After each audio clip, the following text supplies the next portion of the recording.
Welcome back to another conversation with Three Geeks. Today we're joined by Nathan. Nathan, welcome to the show. How are you? I'm fine, thank you very much, Destiny. How are you doing?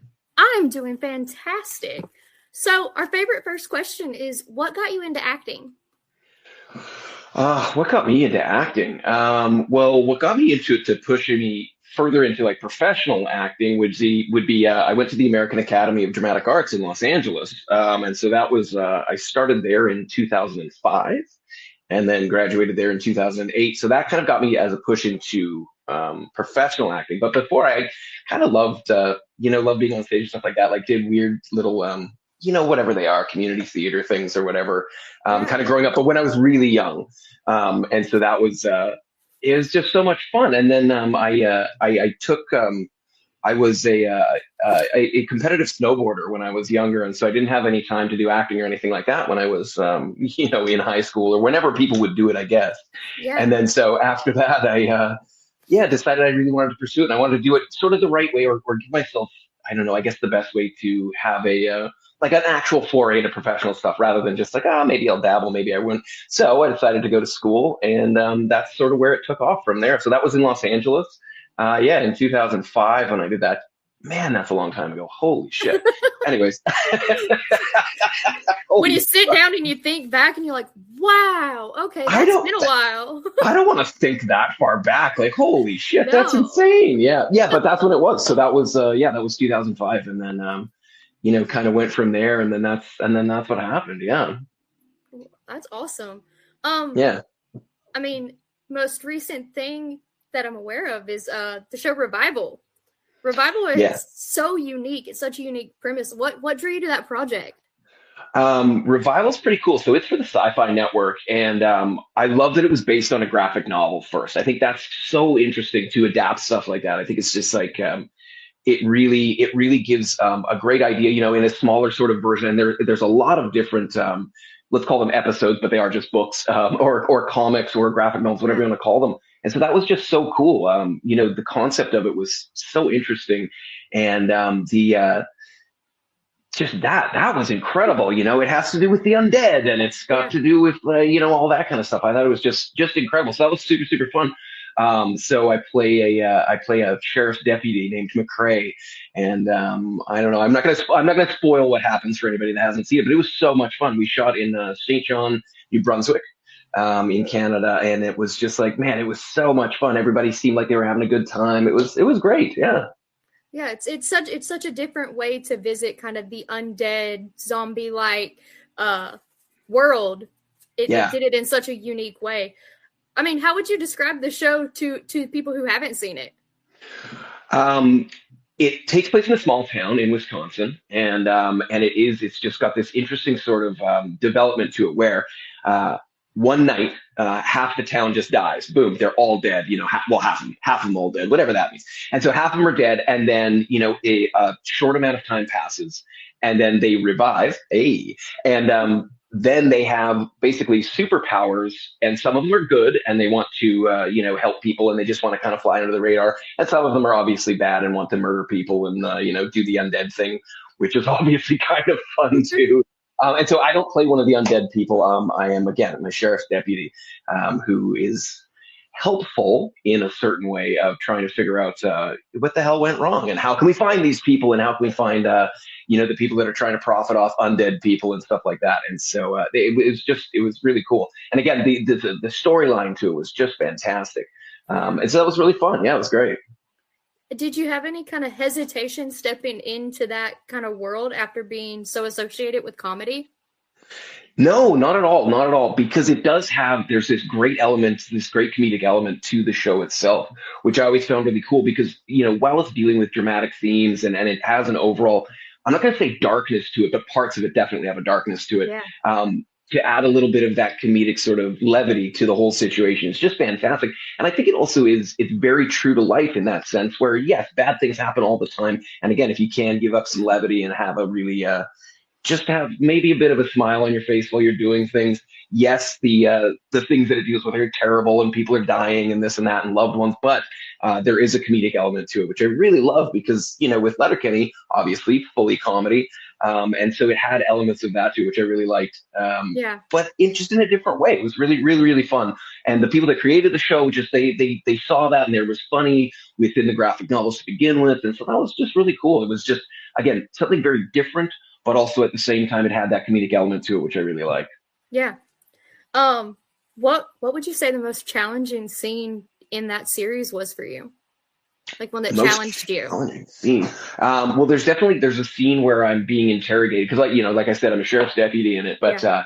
getting interrogated by your own people about the misdeeds that you are pursuing yourself on the outlier. That's a difficult one because it really wraps up the dramatic in there, but it also is the situation is really really funny. So that's kind of nice as well because you can let the material do the talking for you, right? Like Yeah. you don't need to try and be funny. You don't need to do anything like that. But again, being interrogated in a tiny little box while you're handcuffed and stuff like that, and then getting roughed up and stuff like that. That's just really fun. And again, something so different from Letterkenny because in none of the episodes in any of the seasons am I being thrown around a room or beaten up a little bit or whatever, or being interrogated for maybe not being having the most altruistic sentiments behind the things that you're doing and for profit and so that kind of Yeah. stuff that was super super fun. Well, if and hopefully it does, the series continues, where would you like to see that character go? Oh my goodness. I think the last time that I had spoken to the creators and stuff like that about it, was that potentially McCrae has like a side business going. So after he's done being a deputy and stuff like that, there would be a side business of trying to again profit off of this terrible, terrible tragedy within this town. And so I think that would be really, really cool to see somebody who maybe isn't how do we say this? Isn't the brightest light bulb going on within the 2 ears of McRae's head?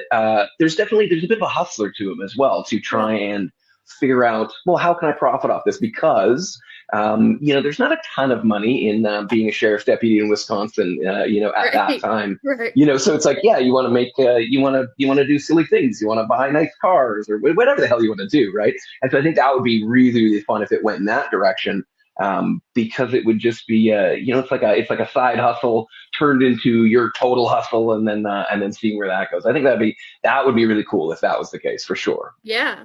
No, that would be a Yeah. really fun way to watch that character Yeah. progress. You also you were part of the Resident Evil world. What was that experience like?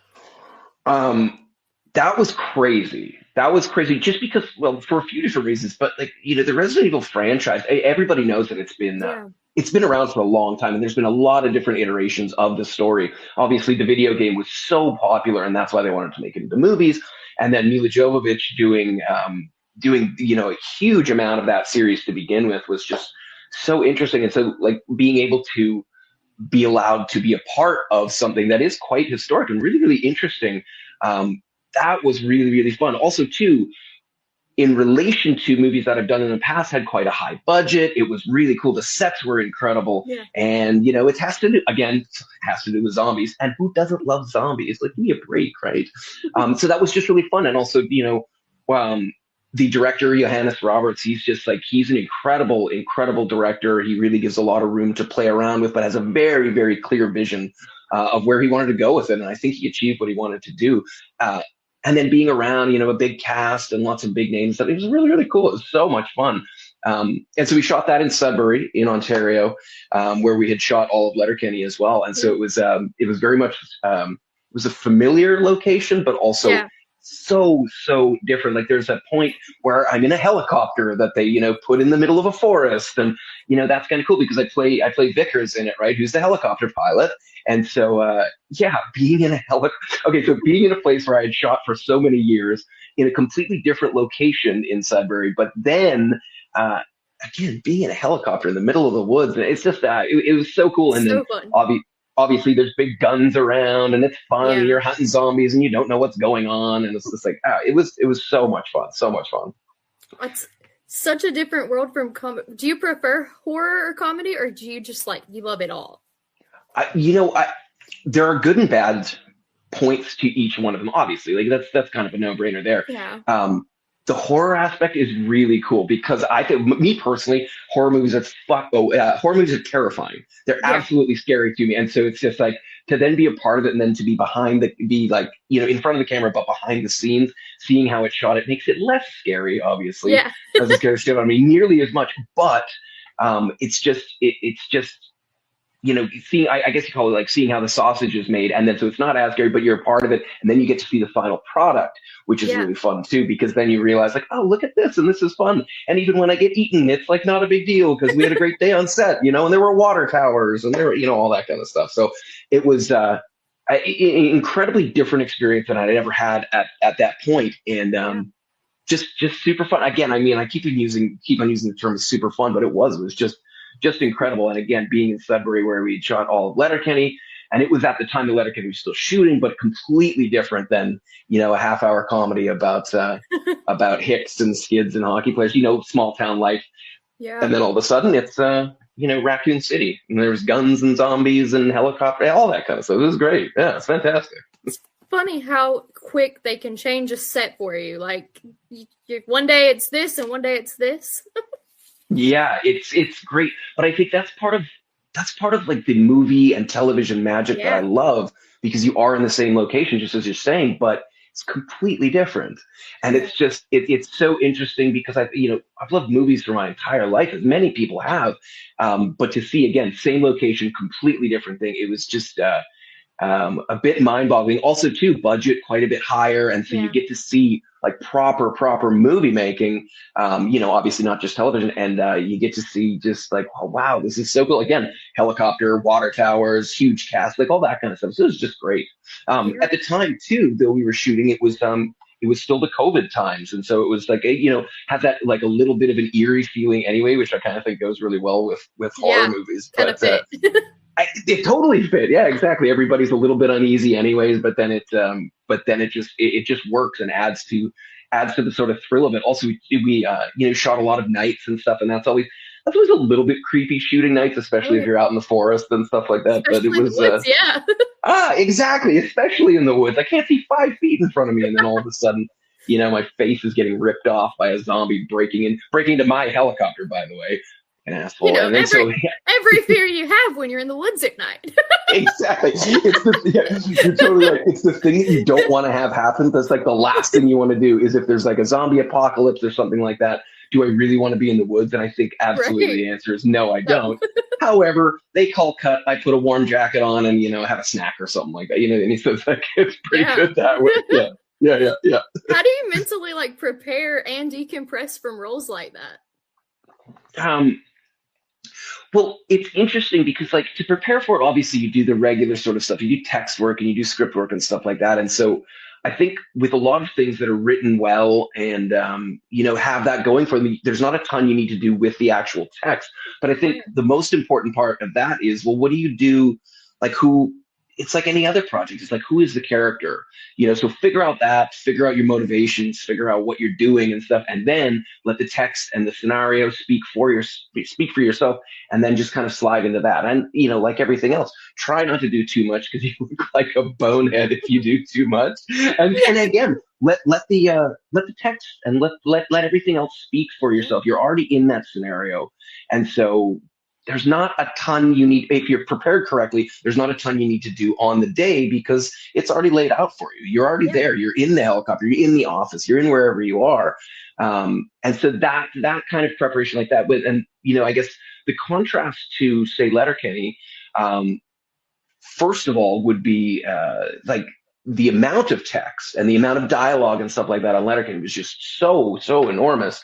And so having to do a lot still, but with a shortened script and a shortened set of lines and stuff like that. So there are differences there, but my preparation usually is about the same for every role. You just got to figure out who you are, figure out what your motivations are, go through the script, go through the text, all that kind of stuff, and then roll it out.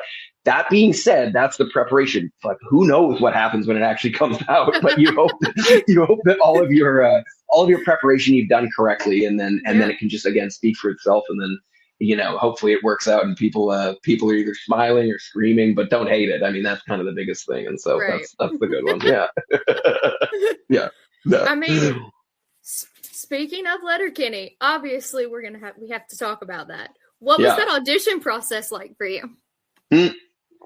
So there was no audition process for me for Letterkenny because Nice. so Jared Kiso, who's the creator of the show, Yeah. he and I had been working together on sort of YouTube shorts for a number of years before that. Yeah.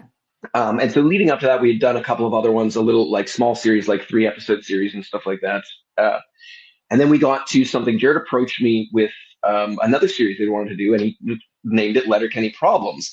And so it was just, he and I had such a good time working together, and we worked really well together and stuff like that. So we did those, and we did 5 episodes of Letterkenny Problems. And because of that, and because of the numbers that we had and the metrics to be used and stuff like that, that's how we secured, a television deal. And so because of that, because I was from the ground up, there was no audition process. Yeah. And so that was, at the time for me, that was incredible because it was like you're auditioning for, so many things and Right. none of them hit and none of them hit and none of them hit and some of them though, whatever. And then this one was something that not only did I love doing and it was so much fun and getting to work with friends and kind of loving the material. And then all of a sudden you get to do it in a much more expanded universe. Without actually having to go through the audition process, which is pretty cool because Yeah. that also means that the network sees value in what you've done leading up to that. And so that's a kind of like a great vote of confidence that you don't usually get. I mean, it's really hard to get a vote of confidence in this industry in terms Right. of being an actor and stuff. And so to not have to do that was like, first of all, mind blowing. Like I couldn't believe that Right. was happening. But then it also does give that freedom because you have to look at it, or I looked at it like, well, I've done this. They thought it was good enough to say, cool, you're in, no big deal. And then we can go from there. And also on top of that too, though, Jared Kiso he was great, and he really went to bat for me and a couple of other guys in the show too, and said, no, these are the guys. Like we did this series, and part of the success of the series was because of the people that are in it and the chemistry that they have together.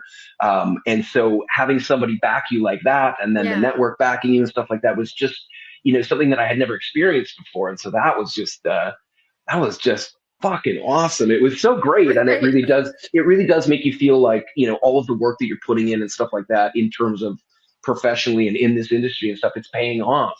And Yeah. people can see either the talent that you have or that you're right for this one job or whatever it is, right? But it's like, that really is a huge vote of confidence and really let me be much more free with the character and just settle into it right away rather than, oh my God. I mean, there's always that, oh my God, I hope I'm doing this right, because that's always going to be there, right? Right. um, It has to be. but not having as much. There's less Yeah. nerves going into it and more, hey, this is all good. We're all good. And let's just go and let's make this thing great. And let's have all the chemistry that we've worked on and stuff like that. Let's just carry that over. It's great. Yeah. Yeah. Yeah. So, Daryl on there, he has such this specific like rhythm and innocence. How much of that do you get to like improvise and like bring in yourself? Well, so the improvisation process with Letterkenny was very, very minimal. It's very, as you know, it's written in a very, very specific way. And so, Right. I mean, arguably the biggest part of it is the writing and is the dialogue and the interactions because of that. So to stray too far from that just doesn't work. Yeah. Again, the writing is there and it's there and the way that it is for a reason. So if you can slide into that and make sure you're on point and make sure you have all the dialogue and everything like that, it really lets you just go from there, which is just fantastic. Again, and having the text do so much work for you, Yeah. because if you say it correctly, there's a rhythm to everything. There's, and so you don't want to fuck with that. You want to Right. let the writing speak for itself, because otherwise, in my opinion, it's like you're just trying to be a little bit too selfish on that. It's like, no, the material's here. Work the material Right. in the way that it's supposed to be worked, and then you've got it. You've got it already. Rather than going like, oh man, I'm gonna need to figure out what some other lines are, some funny little buttons to the scenes, and it's like, no. It's there. It's great. And Jacob Tierney, our director, Yeah. he was just perfect with that. You stray a little bit, and he might let you go and improvise at the end for a little bit of a scene, but the meat of the scene and everything, it's all laid out there for you in the text. So there's really no need for it. which is great too, because you just, again, it gives you so much confidence in the writing, and basically get there, do your job, say the lines. And it's just like a lot of that is already there for you. Yeah. Just perform it right. That's all you got to Just, do. just perform it right and make sure you're just, make sure you're there, make sure you're on point, and that's it. Yeah, exactly. Yeah. Yeah. Yeah. I mean, because Jacob and Jared, they're incredible writers. So but I'm always curious, especially when it is something with such good writing and characters built, you know, what you do still kind of get to bring in that's kind of like your spice on it. Right. Yeah. Well, I mean, there's a certain way that, again, that the writing goes, and there's cadence to that and all that sort of stuff. But to bring myself into it, and to bring a way that, is almost it does have that, as you're saying, like that sort of childlike, sort of head in the clouds sort of wonder to it, Yeah. is something that just, it's, for me, it was less thought out and planned, like, oh, here's how I'm going to do it. It's just like you take a look, or I took a look at the material, and then just realized, here's a little bit of time to play, and here's a little bit of, maybe something that somebody says to Daryl, he just misunderstands, or whatever it is. But again, that sort of little spice that you get to put on it is really fun and really interesting, and that creates, rather than just everybody saying the text, that creates characters within the Yeah. text. But again, it's the text itself that really helps you out, and really lets you know where you should play and where you shouldn't, and where you can put a bit more spice on, a bit less. But Yeah. again, it's the writing, and if you follow it, man, it's like this greatest, I don't know, helping hand, or pushing the bum, whatever you want to call it. But it's like it Right. just helps you out so much, which is yeah, it's just lovely. Yeah, it's beautiful. Yeah. Yeah. The chemistry on Letterkenny just it feels so authentic. What is it like to be on set with that crew?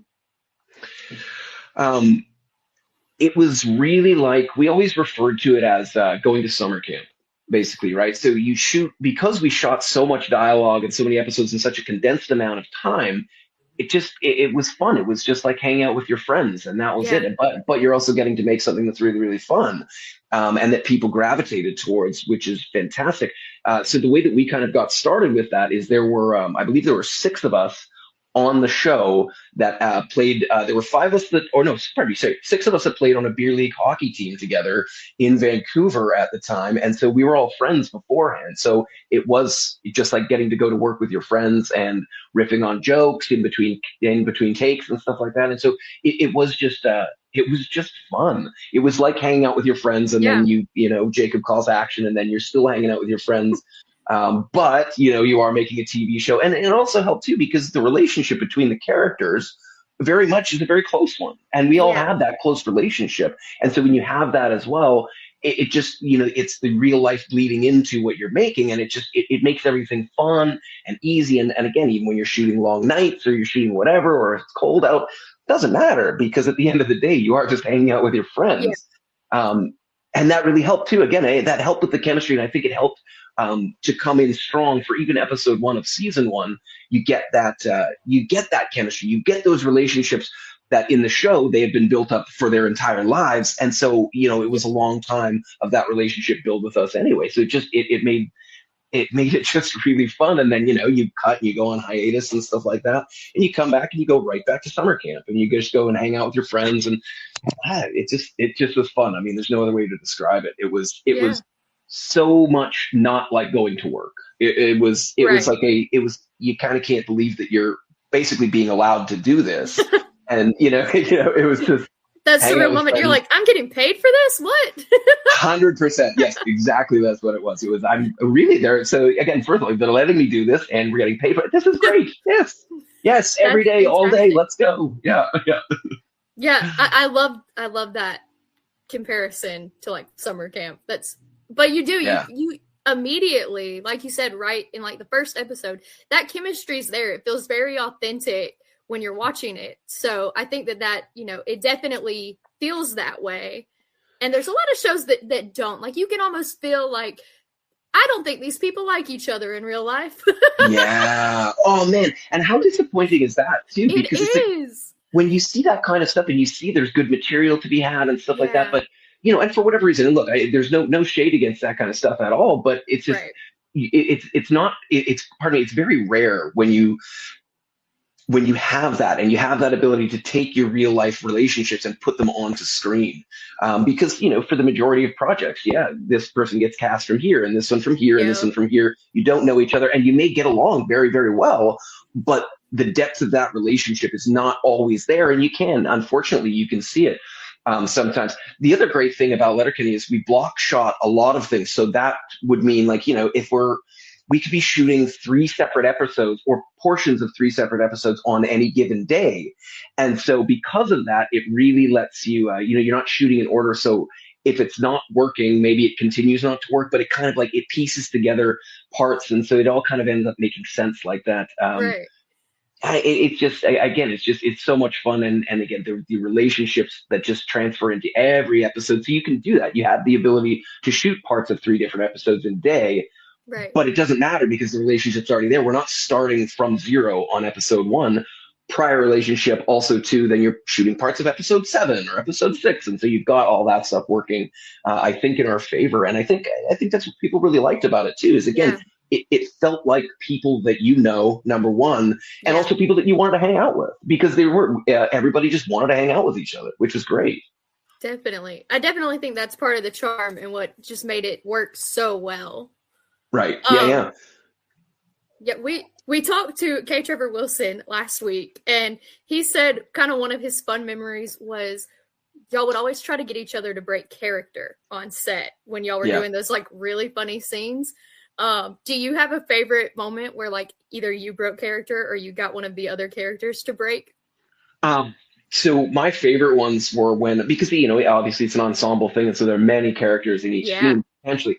Some of my favorite ones, and it's hard to pick because we did so many episodes. It's hard to pick one sort of favorite memory, but I always loved working with when it was just Jared and I in a scene, because it would almost be as if, because that was such a rare thing to have just he and I in a scene, it was like anytime I would somehow catch just his eyes and just look at him, I just break right away, or he would do the same thing. And so that was so much fun because it was like it didn't have so much to do with whatever text we were shooting that day. It was more just like, oh my God, this is my fucking friend here, and we're just gonna and then you break it, and it's like, all right, guys, come on, we got to go here. But so that was kind of the best.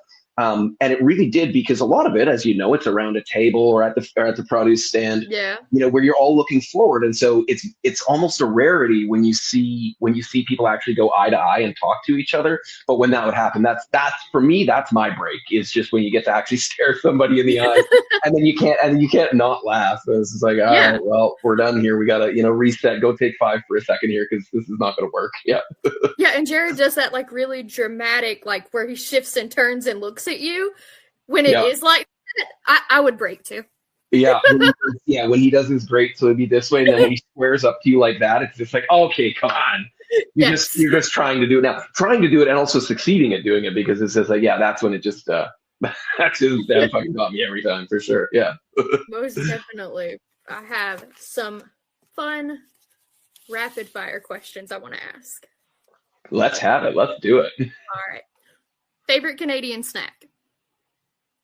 All dressed chips, actually, as a full-on Canadian snack, because I don't know where you can find those. I think there might be in the States somewhere at certain points, but certainly that's a very Canadian snack that I love. Yes. Comedy or horror legend you would love to work with?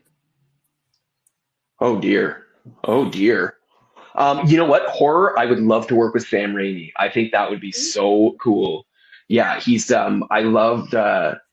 love Evil Dead, and also he's just a genius. There's tons of gore that goes along with it, awesome. So horror legend Sam Raimi for sure. Comedy legend, man, I would love to work with Steve Carell. I think he is just like at the top of the top for comedy. I think that's great. But I mean, also too, like Danny McBride or something like that. It's just like somebody that you get they're silly, but that also looks like they bring it all the time. It's just, I love that. Right. I love that. If you could do a crossover with Letterkenny and any other series, what would be the funniest crossover to you? Honestly, again, back to Danny McBride for a second, because I'm watching The Righteous Gemstones right now. But I'd love to see, at the time when it was going, either Eastbound and Down or Vice Principals or something like that. I think that would be a great sort of comedy overlap, and also within the realm of it might it would still kind of make sense, feel kind of, rather feels possible. Like Yeah. Like you can't shoehorn Letterkenny into The Office or something like that. Like, that doesn't Right. work, right? Yeah, for sure. Yeah. What is a line people quote back to you the most? Um, how are you now? Because they always want to sort of call and repeat. Not too bad, good, and you, not too bad. So there's that one, and then also just pitter patter, and then also for me, go home, dairy. People love yelling, "Go home, dairy." That's one, and it like kind of gets me too. I'm just like, oh no, it's not. It's the show. Yeah, I'll go home. Yeah. Get out of here. Yeah. All right, I'm leaving. Fine. Yeah. Whatever. I get it. Go ahead, hurt my feelings. What do I care, right? Yeah. Right. Yeah. So Nathan, what's coming up for you next that you're excited about? So I shot a movie last year, in the sort of late spring, early summer, in Powell River, British Columbia, and it's called The Eden Express. And so it's a feature, and it's based off of a memoir. So the very famous writer Kurt Vonnegut, his son Mark Vonnegut, wrote about his experience in 1970. Driving from Massachusetts all the way to Powell River, British Columbia, and setting up a commune. And so the movie is based on his memoir in 1970. And so we get to the commune and see that kind of life. And then it's about Mark. It's about Mark's subsequent mental troubles and his sort of breakdowns that kind of, in the end, shattered the commune because it was just too much. And so that one's so interesting. I had so much fun shooting that. And also too, because the memoir takes place in Powell River where he actually was, and we actually got to shoot in Powell River, not like Vancouver for Powell River. Yeah. So that was so much fun. So that's going to be out. I'm not exactly sure, but it will be out soon. And that one is just like one of the greatest professional experiences of my life. I mean, other than Letterkenny, obviously, because that was a long time with really good friends. Right. But this one was just fantastic. Everybody involved, from producers to DOP to director to everybody, just seemed like it seemed like they were all, and everybody was pushing the same rock up the same mountain and having a good time doing it. And so that's always fun. I mean, look, you're with these people for so many hours and so many days. And so those personal relationships and getting along with each other, that's just the best thing. And so when that works and you're having really fun, like a really fun time doing that kind of work, I think that really translates to screen. And also too, it's really fun to be a part of. And so that was really fun. So that one's coming out soon. I love it. Yeah. Well, yeah. Is there like a character themed or a genre that you would like to work in that you haven't yet? Character themed or genre. You know what? Actually, I would love to do more horror movies. I think horror comedy is so much fun because, again, it's not the set up punchline like jokes type of stuff. Yep. It's these situational things that just are absurd and don't make any sense, and then mixed with jump scares and mixed with the actual life and death of it all, which is just fantastic. So I'd love to do more horror movies. I think they're just so much fun. But also too, I mean, action movies. I'd love to do war movies and stuff like that. It's, history for me is a big one, and I love that. So I'd love to do something like that in the future for sure.